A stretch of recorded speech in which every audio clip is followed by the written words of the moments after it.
Bonjour et bienvenue. Donc on va attaquer la deuxième partie de mon backstand. On va déjà commencer par faire le pied. Parce qu'il faut un pied stable, solide, qui vibre pas trop, peut-être qu'il je puisse fixer au sol, ou sur une palette comme je fais souvent, c'est pas mal aussi. Donc j'étais en train de réfléchir avec tout ce que j'ai en mon ferraille, comment j'allais faire, les hauteurs, parce que la hauteur c'est important. Donc là il est posé sur un tabouret avec des cannes, en fait il a 850 de haut par rapport à la semelle que j'ai faite, donc c'est pas mal.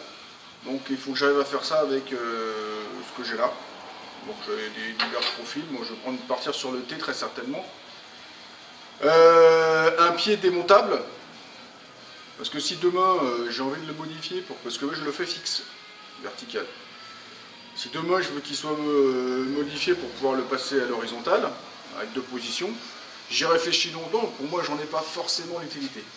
Mais on ne sait jamais, des fois, ce que l'avenir me fera faire, j'en aurai peut-être l'utilité, je ne sais pas. Donc pour l'instant, je vais faire un truc fixe, avec une prédisposition pour que ça puisse s'incliner, si possible.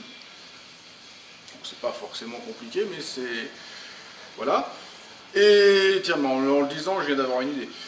Donc voilà, donc on va commencer par se refaire une semaine pour se fixer là-dessus, débiter la ferraille, souder, comme d'habitude.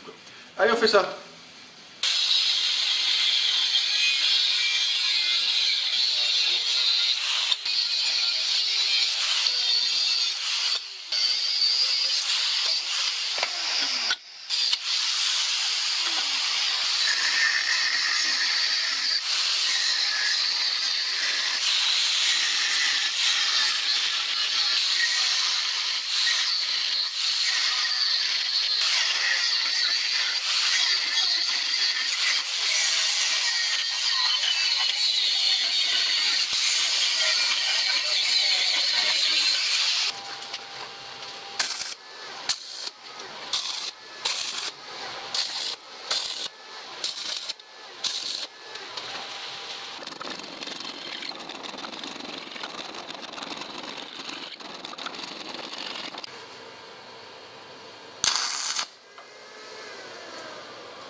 plus c'est stable.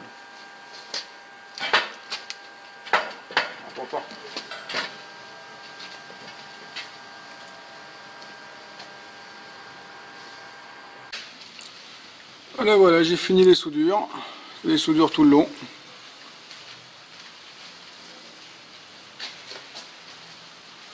Je vous rassure, j'ai pas soudé vertical, je me suis mis à plat, c'est bien mieux. Parce que vertical, je sais pas souder. Je vais faire des boulettes, mais pas de la soudure. Voilà, et en plus, il est sur ses 4 pieds, il est stable.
Non, c'est pas un tabouret.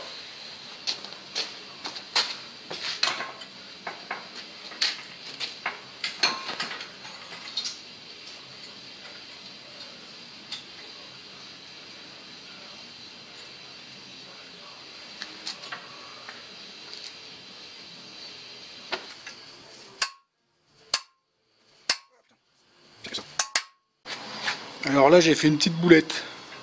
En gros, les trous de perçage correspondent à ce que j'ai fait sur la partie de motorisation, tombent en plein au bord des cornières que j'ai soudées.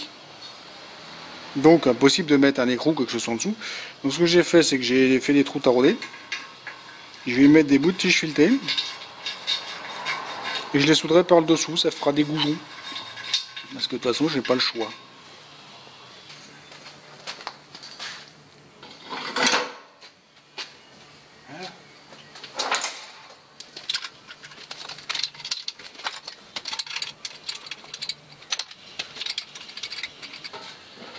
Bon voilà, c'est fixé. Je l'ai branché. Et on peut le démarrer.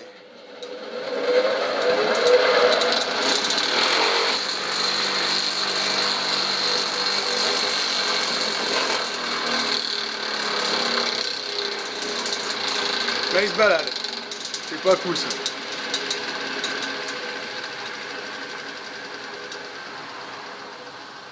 Il se balade, c'est pas cool.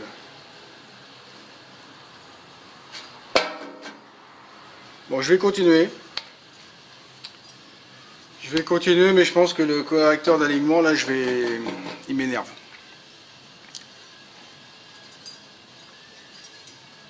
Donc je vais faire autrement. Donc voilà où j'en suis après 2h30 de travail. La nuit porte conseil, la soirée aussi, dormir ça fait du bien. Tous ces dictons, bon bref, on arrive le matin, on a les idées un peu plus claires, donc on se dit, on se motive. On se motive, on démonte tout, et on contrôle un peu tout ça. Donc, j'ai mis mon comparateur sur la roue, j'avais 35 centièmes de saut. Allez savoir pourquoi. Donc, il y avait ça. Ici, j'ai viré le caoutchouc. J'ai viré le caoutchouc tout sec, tout dur, qui fait que bah, ça tortille. Et en fait, bon, ce qui entraîne, de toute façon, c'est des trous dans les machins, donc ce qui entraîne, bah, c'est tous les picots hein, qui viennent au contact. De toute façon, il y a toujours un picot. Voilà. Ça fonctionne.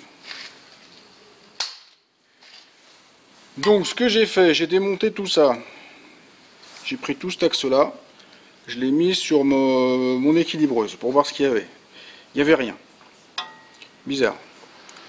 Donc j'ai mis tout le même ensemble dans le tour. Pris dans le mandrin, contrepointe. J'avais plus le mandrin. Et là j'ai... Comment dire?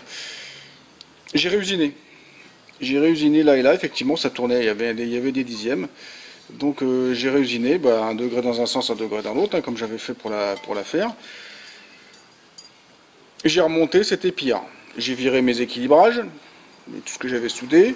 J'ai refait un équilibrage et j'en ai fait, pour finir, mis qu'un seul écrou. Je sais plus où il est, par là. Ici, là, il est là. Au lieu de 3 d'avant. Et pour finir, voilà, on en arrive à ça. Quand je mets en route,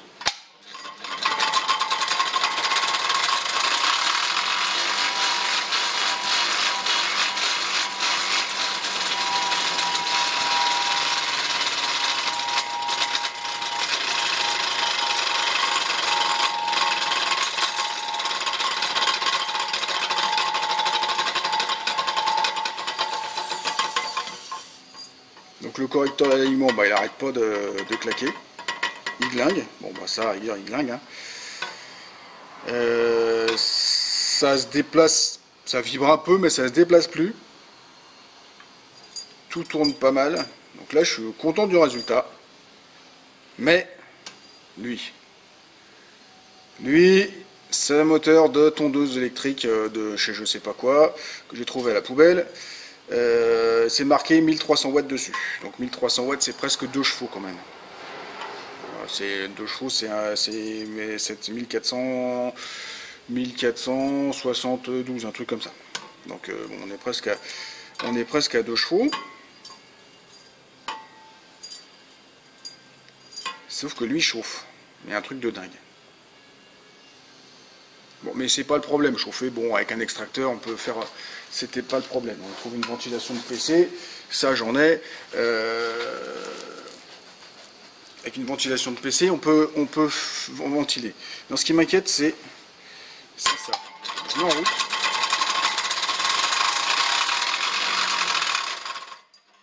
Voilà. Voilà. Là, si je redémarre, je vais pas lâcher la pédale. En gros, je l'arrête avec la main. Donc ça veut dire que ma courroie, ma bande de ponçage, dès que je vais appuyer dessus, ça va caler le moteur. Là, c'est des watts, et puis le truc, tout de suite, il force, il chauffe. Ça, ce sont des watts chinois. Donc en fait, effectivement, ça doit me pomper 1300 watts au compteur. Mais là, ici, il doit en rester 350 ou 400. Parce que c'est pas possible, hein. Un moteur d'un cheval... bon, je sais que là, il y a du couple parce qu'il y a de la distance.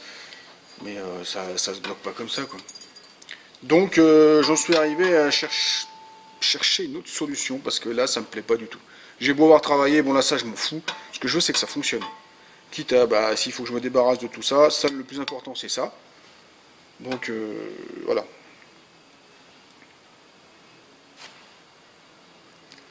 Voilà où j'en suis. Faut gaffe de pas me brûler. Bon bah voilà, fin de vidéo là, parce que là j'ai plus d'idées. Fin de vidéo là, faut que je trouve un plan B, ou C, ou T, ou un plan T, ou un plan j'en sais rien. Voilà, donc mécaniquement, là je pense que l'épisode est intéressant, quand même. Donc je vais m'arrêter là pour ça.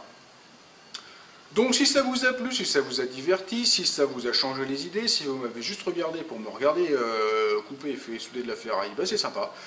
vous pouvez me laisser un petit pouce. Vous n'oubliez pas de me laisser un commentaire, de faire circuler sur les réseaux sociaux et de vous abonner à ma chaîne si ce n'est pas déjà fait. Allez, au revoir, portez-vous bien, on arrive à la fin.